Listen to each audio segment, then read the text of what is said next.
ಲಕ್ಷ್ಮೇಶ್ವರ ಪಟ್ಟಣದ ಬೇವಿನ ಮರದರವರ ಓಣಿಯಲ್ಲಿ ಪುರಾತನ ಕಾಲದ ಕುಡಿಯುವ ನೀರಿನ ಬಾವಿಯನ್ನು ಸ್ವಚ್ಛಗೊಳಿಸಿ ಗಂಗೆ ಪೂಜೆ ಮಾಡಲಾಯಿತು. ಲಕ್ಷ್ಮೇಶ್ವರ ಪಟ್ಟಣದ ವಾರ್ಡ್ ನಂಬರ್ 3ರಲ್ಲಿ ಪುರಾತನ ಕಾಲದ ಸಿಹಿ ನೀರಿನ ಬಾವಿ ಇದ್ದು, ಬೇವಿನ ಮರದರವರ ಓಣಿಯ ಯುವಕರು ಮತ್ತು ನಿವಾಸಿಗಳು, ಹಿರಿಯರು, ಮಹಿಳೆಯರು ಸೇರಿ ಬಾವಿಯನ್ನು ಸ್ವಚ್ಛಗೊಳಿಸಿ ಗಂಗಾಮಾತೆಗೆ ಪೂಜೆ ಸಲ್ಲಿಸಲಾಯಿತು. ಸಂಬಂಧಪಟ್ಟ ಪುರಸಭೆಯ ಅಧಿಕಾರಿಗಳು ಇಂತಹ ಪುರಾತನ ಕಾಲದ ಬಾವಿಗಳನ್ನು ಗುರುತಿಸಿ ಸ್ವಚ್ಛತೆ ಮಾಡುವ ಕಾರ್ಯವನ್ನು ಕೈಗೊಳ್ಳಬೇಕು. ಹಳೆ ಕಾಲದ ಕುರುಹನ್ನು ಉಳಿಸಬೇಕು. ಈ ವೇಳೆ ವೀರಶೈವ ಲಿಂಗಾಯತ ಪಂಚಮಸಾಲಿ ಸಂಘದ ತಾಲೂಕು ಅಧ್ಯಕ್ಷರಾದ ಮಂಜುನಾಥ್ ವಿ ಮಾಗಡಿಯವರು ಮತ್ತು ಬೇವಿನ ಮರದರವರ ಓಣಿಯ ಹಿರಿಯರು, ಯುವಕರು ಮತ್ತು ಮಹಿಳೆಯರು ಉಪಸ್ಥಿತರಿದ್ದರು.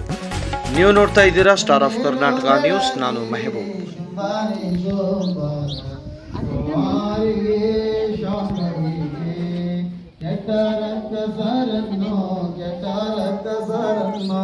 ಮೆಟ್ಟೆ ಗೋತಿಗೆ ಕೊಯ್ದು ಸುಂಟೋಗಿ ಗುಣಗೆಟ್ಟ ಶ್ರೀಕಾಂತಿಗೆ ಶಾಂಭವಿಗೆ ಭ್ರಷ್ಟ ಮನುಷ್ಯನ ಹೊಟ್ಟೆ ಬಗಿದಳು ಬೆಟ್ಟಕೊಳ್ಳ ಕಿಳದ ರೇಣುಕಗೆ ಸೃಷ್ಟಿಯೊಳು ಪಟ್ಟಾದ ಬ್ರಹ್ಮನ ಶಿರಮೇದ ಆಗಿದರವಾಂಬಿ ಹೊರತಿನೋ